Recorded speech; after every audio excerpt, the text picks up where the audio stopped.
Assalomu alaykum azizlar, hurmatli futbol ishqibozlari, salomatmisizlar, charchamayapsizlarmi? Video joylab qo'ymasak bo'lmaydi. Bugun O'zbekistonda futbol bayrami, katta futbol bayrami. Mamlakatimiz terma jamoasi Qirg'iz milliy jamoasi bilan bahs olib boradi. Bu uchrashuv har doim aytiladigan gap, lekin rostdan ham endi voqelikka tushadi. Oldingi bahslarga qaraganda muhimroq bo'lib ketyapti. Chunki boshida birinchi davrada Shimoliy Koreya hamda Qirg'iziston bilan o'ynagan paytimiz hali bu manzilda qay o'rinda turishimizni bilmasdik. Holatimiz qanaqaligini taxmin qila olmasdik. Lekin voqealar rivoji shunaqa tezlashib ketdiki, hatto murabbiy ham almashdi. Yangi murabbiy boshchiligida mana bu 25-yilgi o'yinlarni, terma jamoa ishtirokidagi o'yinlarni aynan Qirg'iziston terma jamoasi bilan boshlayapmiz va jahon chempionati yo'llanmasi uchun oldingi davrlarga qaraganda yaqinroq turibmiz. Men bu sharhlovchilik faoliyatimni, umuman jurnalistik faoliyatimni esga olyapman. Yoshligimizda endi o'qishga kirib, mustaqillikning ilk yillarida sport jurnalistikasiga aralashgan paytimiz O'zbekiston terma jamoasi o'zining yagona titulni qo'lga kiritdi.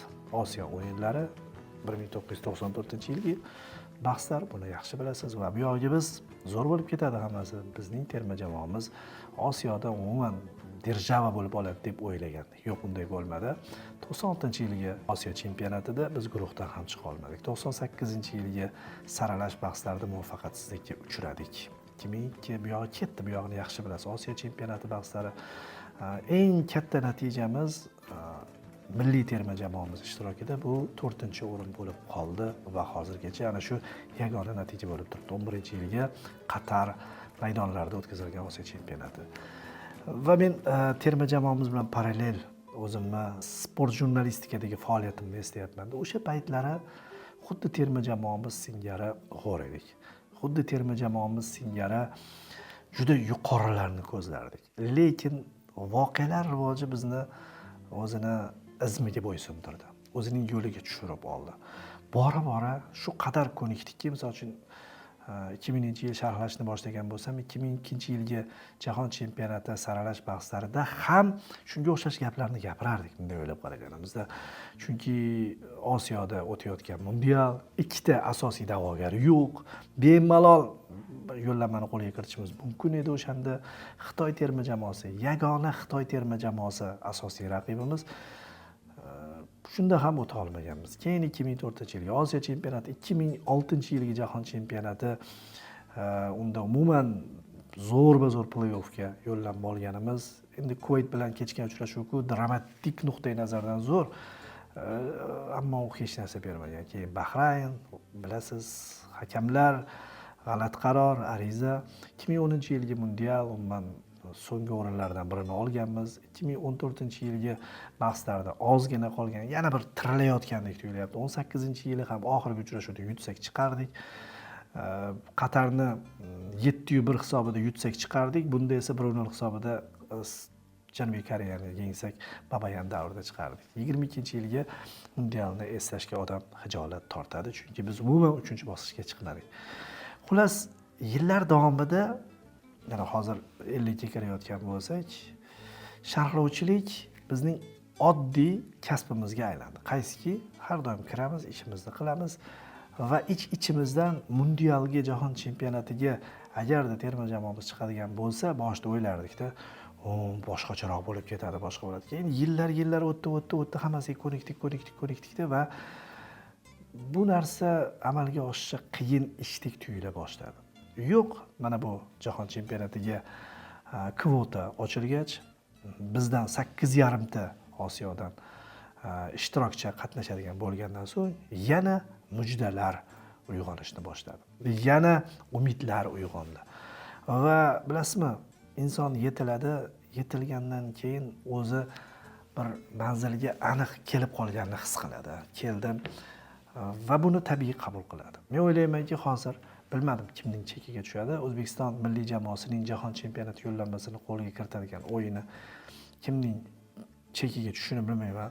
Yosh sharhlovchilarga tushadigan bo'lsa, ular umuman boshqacha bir ahvolga tushib qolishsa kerak. Shaxsan men uchun, agar menga tushib qoladigan bo'lsa, o'ylaymanki, jimgina salobat bilan shuncha yo'l bosib keldik. Birga keldik. Sudralishib bo'lsa ham, bir-birimizga yelka qo'yib bo'lsa ham keldik deymiz. Shunaqa holat ichimdan o'tyapti.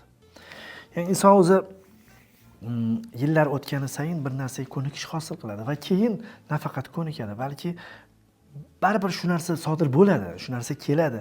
Shu narsa kelgunicha men yashab berishim kerak, shunda faoliyat yuritishim kerak degan bir to'xtamga keladi. Menda terma jamoamizning jahon chempionati yo'llanmasi masalasida ana shunday xulosa yasab bo'lingan.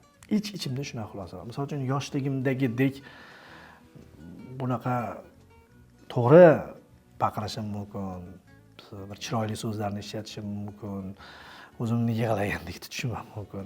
Ammo yillar insonni baribir tarbiyalaydi. Yillar o'zi qarang, hozir biz mana shu sharhlovchi sifatida yetib kelayotgan nuqtamizga salobat bilan, bir og'ir vazn bilan yetib kelayotgan bo'lsak, terma jamoamiz ham o'sib, ulg'ayib, rostdan bir 50 yoshlik odamdek kelyapti-da.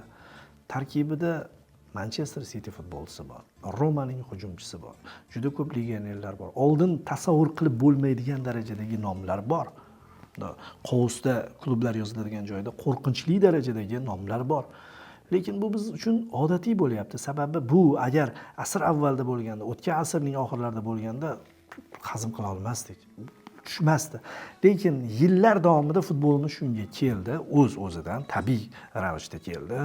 O'sdi, ulg'aydi, bir joyda quladi, yana turdi. Shunaqa qilib turib odamga o'xshab keldi va tajriba orttirgandan keyin mana shunday nomlarga ega bo'ldi. Endi bu nomlar bilan jahon chempionatiga chiqishimiz oldingi yillardagi chiqishimizga qaraganda tabiiyroq qabul qilinadi.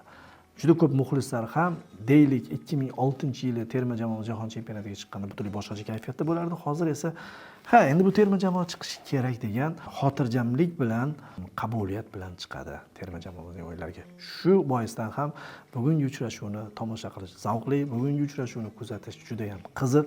Terma jamoamiz Qirg'iz milliy jamoasi bilan o'ynaydi va xudo xohlasa yutib oladigan bo'lsak, Eronga ham g'alaba sari borishimiz mumkindek tuyulyapti. Men shu paytgacha 4 ochko deb keldim, hali ham 4 ochko deyman. Real voqelikka qarayman, lekin Eldor Shomurodovning intervyusini o'qiganimda o'ziga bo'lgan ishonch shunchalik baland ekanki, Eron terma jamoasi bilan o'yindan so'ng juda ko'pchilik klublarga uchib ketish kerak. Men esa boshqa yigitlar ham vatanga qaytmoqchimiz. Chunki o'shanda qaytib jahon chempionati yo'llanmasini qo'lga kiritganimizni bayram qilishimiz kerak debdi. Vau dedim eshitib. Futbolchimiz, hujum chizig'ida o'ynayotgan asosiy liderimiz mana shunday o'ziga bo'lgan ishonchni aytayaptimi? Bu zo'r voqelik. Bunaqa gaplarni men eshitmay qo'ygandim. Bunaqa gaplar unda gapirilmaydi va bo'lib ham eng xotirjam, eng bunaqa PRga uchmaydigan, ortiqcha gap gapirmaydigan futbolchimizdan chiqayotgani terma jamoamizning muhitini ham ko'rsatadi. Timur Kapadze boshchiligidagi milliy jamoamizga omad tilaymiz do'stlar. Bugun xudo xohlasa Bunyodkor stadionida ana shu o'yinni Davron Fayziy bilan birgalikda sharhlaymiz. Tarixiy o'yin bo'ladi xudo xohlasa. Zo'r TVda ham namoyish etiladi. Hasan Turdaliyev sharhlaydi va unga tandem sifatida yana bir sharhlovchi chaqirilyapti. Hozir aniq emasligi uchun, aniq bilmaganligim uchun gapirib yubormay, lekin Hasanni borligini bilaman. Muhimi terma jamoamiz mana shu uchrashuvda g'alaba qozonib, Eronga yorug' yuz bilan yo'l olsin. Va Eldor Shomurodov aytgandek, reyslarni o'zgartirib, hammasini Toshkentga qaytaradigan qilib turib, Toshkentga jahon chempionati yo'llanmasini qo'lga kiritganini nishonlash uchun vakillarimiz qaytishsin. Omad yigitlar, kutamiz. Juda oddiy, lekin bir samimiyat bilan ushbu g'alabani kutamiz.